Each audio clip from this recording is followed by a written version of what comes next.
Elle sait que votre mère vous manque. Face à votre détresse, elle vous fait une proposition qui doit rester secrète. Que vous propose-t-elle?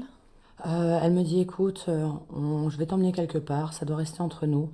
Je vais t'emmener voir une voyante, tu vas pouvoir parler à ta mère. Sur le coup, je me suis dit, bon, j'y croyais pas. Elle m'emmène là-bas, et là, la personne me dit des choses, mais invraisemblables. Enfin, des choses que ma grand-mère ou ma mère savaient, Et Josiane Seiler aussi. sûrement. Ouais. À ce moment-là, j'étais tellement dans l'ignorance Ouais. que pour moi, c'était un cadeau tombé du ciel. Où je me suis dit, mais c'est pas vrai, elle est là. Enfin, je suis rentrée là-dedans, pourquoi? Ça m'a fait peut-être du bien. Je me dis, pourquoi pas? Je lui fais confiance à Josiane de toute façon. Donc pourquoi elle me voudrait du mal? Et c'est Josiane Seiler qui s'occupe des prises de rendez-vous et des règlements. Oui. Qu'est-ce que vous devez faire, vous? Bah, simplement lui remettre une enveloppe avec la somme qu'elle me demande dedans. En cash. Oh oui, bien sûr. Dans une enveloppe. Les prix des séances, elle vous dit que c'est combien? Ah bah, en fait, au départ, c'était 50 euros. On est passé à 100 euros, 200 euros, puis crescendo, 1000 euros, 3000 euros, 10 000 euros. Mais je lui faisais confiance. Et là, elle me disait, écoute, les gens te veulent du mal, je vais te protéger, j'ai promis à ta mère, je serai là. On est ta famille avec Mathilde et Julia. On sera toujours là pour toi. Ton père veut tout te prendre. Et en fait, elle m'a martelé ça, martelé ça. Elle m'ordonnait quelque chose, en fait, je le faisais. Pourquoi? Je sais pas. J'étais complètement sous son emprise. Et qu'est-ce qu'elle faisait de l'argent? Ah bah au début, moi, je pensais simplement qu'elle payait le marabout.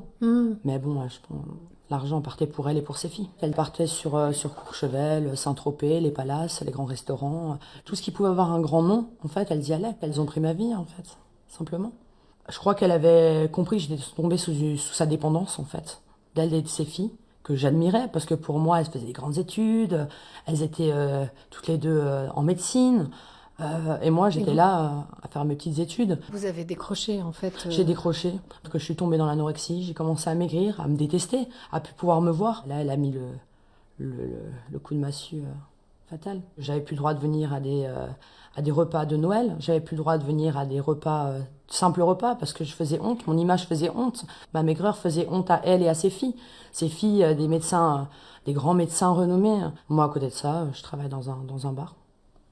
Serveuse. Serveuse, voilà. En octobre 2017, vous portez plainte. Que vous apprennent les enquêteurs? À tout. Tous les montants, tout en fait. Là, je vois les chiffres qui défilent en fait. Je me dis, non, c'est pas possible. Et elle, Josiane Seiler, nie tout en bloc. Bien sûr, elle nie, les filles nient aussi. Il faudra 6 ans aux enquêteurs pour démêler le vrai du faux. Un procès s'ouvre à Colmar le 27 juin 2024. Josiane Seiler est poursuivie pour abus de faiblesse et fraude fiscale. Ses 2 filles pour recel d'abus de faiblesse. Est-ce qu'elle vous présente des excuses? Ah non. Non.